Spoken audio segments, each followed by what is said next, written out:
नमस्कार दोस्तों, मैं एस कुमार एक बार फिर से स्वागत करता हूं आपके अपने YouTube चैनल फ्रीडम एजुकेशन में। और आज का जो टॉपिक हम आज सीखने वाले हैं बहुत ही इंटरेस्टिंग होने वाला है। आज के इस टॉपिक में जो गणित से रिलेटेड है, हम मुर्गी, कुत्ते, बकरी आदि के सवाल यहाँ पर सीखेंगे। तो इन सवालों को करने की एक बहुत ही अच्छी ट्रिक्स है, आप वीडियो के लास्ट तक बने रहिएगा।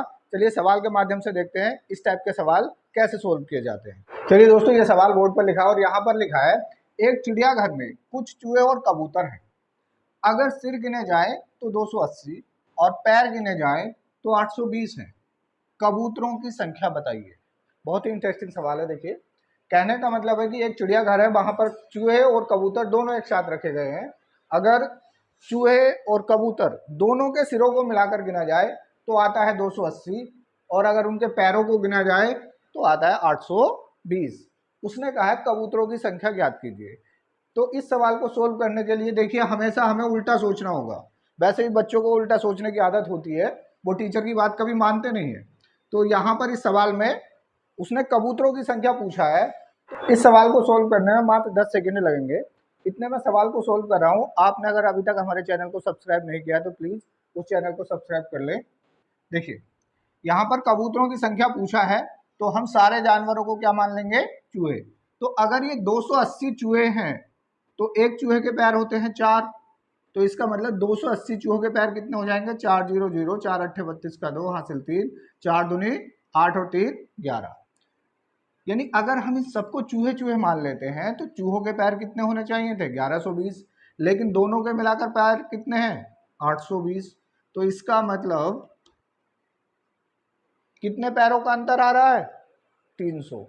लेकिन अगर हम चूहे और कबूतर के पैरों का अंतर देखें तो कितना आता है? 2।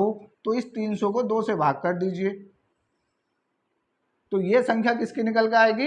कबूतरों की। तो कबूतरों की संख्या कितनी है यहाँ पर? 150। एक बाड़े में कुछ मुर्गियां एवं खरगोश हैं। यदि कुल सिर 90 तथा पैर 224 हों तो खरगोश की कुल संख्या ज्ञात कीजिए। क्या पूछा है? खरगोश। मैंने अभी आपको बताया था कि जो वो पूछे हमें उसका उल्टा उल्टा मानना है। तो हम मानेंगे ये सारी क्या हैं? मुर्गियां। तो कितनी मुर्गियां मान लें? 90, क्योंकि इन सारे जानवरों को हमने क्या मान लिया? मुर्गियां। तो 90 मुर्गियां हैं तो एक मुर्गी के कितने पैर होते हैं? 2। तो उसके टोटल पैर कितने हो जाएंगे? 180। और सवाल में कुल पैरों की संख्या 224 दे रखी है। हम इनका अंतर निकाल लेते हैं तो 4 में से 0 जाएगा, 4 बचेगा। यहाँ 12, 12 में से 8 जाएगा, 4 बचेगा। अब जो मुर्गियां और खरगोश के पैरों का अंतर है 2, इससे हम क्या करेंगे? इसको भाग कर देंगे तो कितना आंसर आएगा? 22। तो ये 22 किसकी संख्या आ गई? खरगोश की। देखिए, कभी कभी सवाल में दोनों की संख्या पूछ लेता है।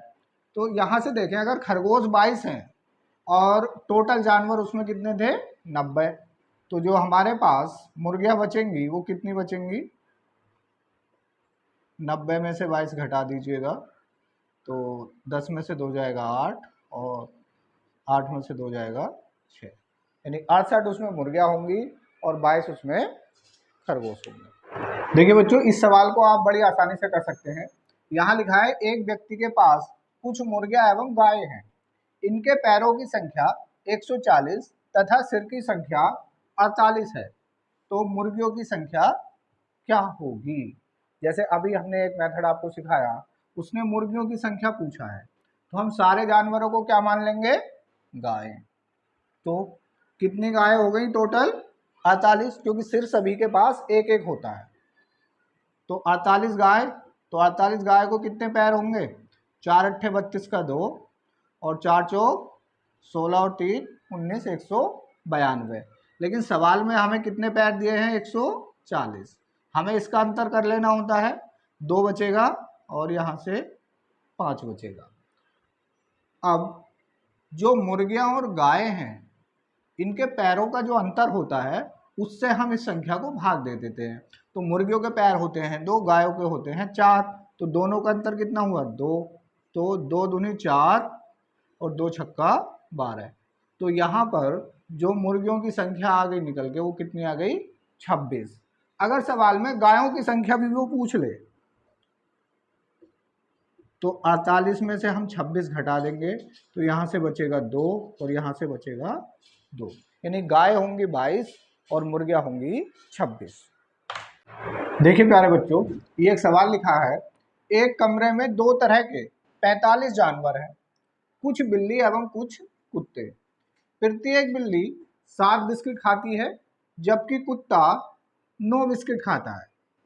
यानी बिल्ली को दिए जाते हैं 7 बिस्किट और कुत्ते को दिए जाते हैं 9 बिस्किट।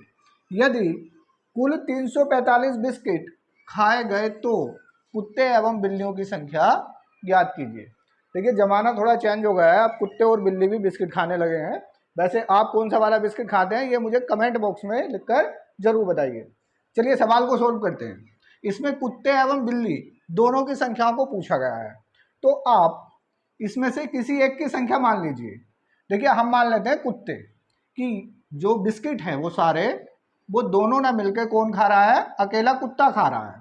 तो कुत्ते के हिस्से में जो बिस्किटों की संख्या है वो कितनी है, 9, और टोटल जानवर कितने हैं हमारे पास, 45। तो हम टोटल को कुत्ते ही मान लेते हैं। तो 9 पंजे 45 का 5 और 9 चौक 36, 36 और 4 40, यानी टोटल बिस्कुट जो खाए जाएंगे वो खाए जाएंगे 405। लेकिन जो हमारे सवाल में बिस्कुटों की संख्या दी है वो कितनी दी है, 345। तो इनका अंतर कितना हो जाएगा, 5 में से 5 जाएंगे 0, 10 में से 4 जाएंगे 6। और मैंने आपसे कहा था जो पिछली वीडियो थी उसमें पैरों का अंतर था, यहाँ पर बिस्किटों का अंतर है। तो एक को 7 और दूसरे को 9 बिस्किट मिल रहे हैं, तो बिस्किट का अंतर यहाँ भी कितना आया, 2। तो इसका आंसर क्या आ जाएगा, 30। हमने क्या माना था, कुत्ते, तो ये संख्या किसकी निकल के आएगी, बिल्लियों की, क्योंकि ये हमेशा विपरीत निकल के आता है। अब हमें अगर कुत्तों की संख्या निकालनी हो तो भाई हमारे पास टोटल जानवर कितने थे, 45, उसमें से 30 कौन हो गई, बिल्लियां, तो 15 कुत्ते इसमें आ जाएगा। दोस्तों हम लगातार आपके लिए एक शॉर्ट मेथड से सवालों को कराते रहे हैं ताकि आप किसी भी कंपटीशन एग्जाम की तैयारी कर रहे हैं तो उसमें आपको कोई भी प्रॉब्लम ना हो, आप घर बैठे ही सारे कंपटीशन एग्जाम की तैयारी कर सकते हैं। अगर हमारी वीडियोज आपको पसंद आती हैं तो प्लीज़ चैनल को सब्सक्राइब जरूर करें, साथ में बेल आइकन का बटन जरूर दबा लें ताकि हमारी नई वीडियो का नोटिफिकेशन आपको लगातार मिलता रहे। इसके अलावा वीडियो को शेयर करना कभी नहीं भूलिए। जय हिंद।